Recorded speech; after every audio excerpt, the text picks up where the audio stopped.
پناهش به الله. پیکری نیلوفر میرحمتov را که در روسیه کار و زندگی میکرد قریب 2 هفته پیش در خوجند دفن کردند. اما بحث والدان او با خانواده شوهرش همچنان ادامه دارد. شوهر و خوشدامن این زن 28 ساله گفتند او در خانهشان در روسیه خودکشی کرد. والدانش ادعا دارند که احتمال او کشته و یا به خودکشی رسانده شده است.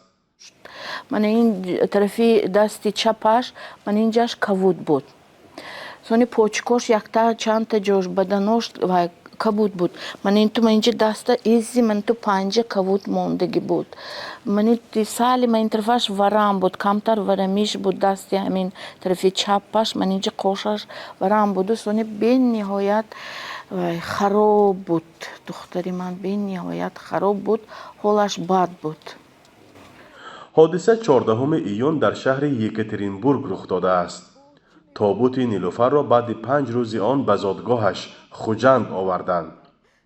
مقامات روسیه در سند گفتند که سبب مرگ او معلوم نیست. طلب من عدالتی باشد. همون کسی که دختری من 4 سالی عمر حیاتش عذاب داد قاینوش این اطراف قاینوش این بسیار جنگ و جنجال اطراف قاینوش بود. همون قاینوش عدالتانه جزاش گیرد. هم شوهرش که طرفی زنش گرفته تانیست و دختری من حمایه کده نتانیست. البته شوهرش هم. محبوبه براتووا میگوید به خودکشی دخترش که در یکی از درمانگاه‌های روسیه کار میکرد و برای توی خواهرش به تاجیکستان آمدنی بود باور ندارند. آنها در مراجعتی از مقامات تاجیکستان و روسیه خواستند که مرگ دخترش را عادلانه تحقیق کنند. پیوندان نیلوفر مناسبتی به گفتهشان ناخوب خانواده شوهرش را نمونه آورده میگویند او حتی چند دفعه کوشش فرار کرده بود. شکایت میکرد، بسیار شکایت میکرد. سال گذشته هم همین خیلی شکایت میزدن و زنک یک عجایب و اکو من گویم که خطاگی هاش به دفترایم تشکیل کردگی بود که آبشی تیتراد که من رفته خودم من حیران شدگی بودم که خطاگی هاش دفترا و نویستگی خطاگی هاش چی باشد که یک تا جای خطا پاکدی یک تا جای خطا رفتی به دیر خستی. وقتی که من به نشان دادم من نفهمیدم که این چی باشد گفته.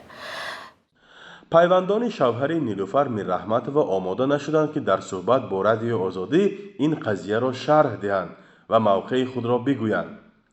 نیلوفر میرحمتووا 28 سال داشت و 4 سال قبل با میر عبدالله میرحمتوف ازدواج کرد و آنها یک پسر دارند.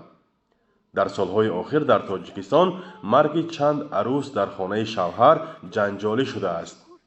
مقامات کمش در 7 حالت خوشدامنی آنها را گناهکار دانسته از 5 تا 7 سال زندانی کردند. حالا که موقع شوهر و خوشدامن نیلوفر میرحمتووا روشن نیست، پیوندانش منتظر پاسخ مقامات در تاجیکستان و روسیه نشستند. فرزان محمدی، رادیو آزادی، شهر خوجند.